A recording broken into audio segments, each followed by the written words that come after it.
Determining the objectives of the investigation. Investigating is to gather enough evidence to prove or disprove an allegation, suspicion, or another issue. An investigation results in a conclusion about what happened and what actions are appropriate in response. Enough evidence could be defined as evidence that, when examined by a competent and objective individual, would lead that individual to form the same conclusion as that made by the internal auditor.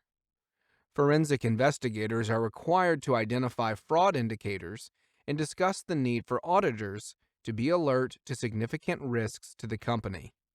It also requires periodic reporting of significant risk exposures to the board and senior management.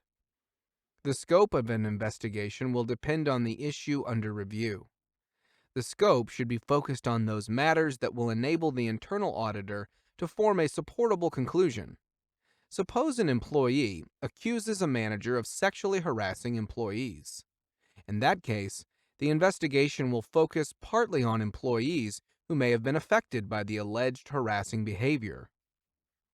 If an employee is accused of inflating expense reports, the scope of the investigation will include the employee's travel vouchers and the related controls over processing expense reports.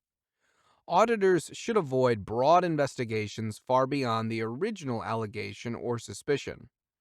Unfocused investigations will likely be viewed as a possible witch hunt, and the auditors will be perceived as out of control.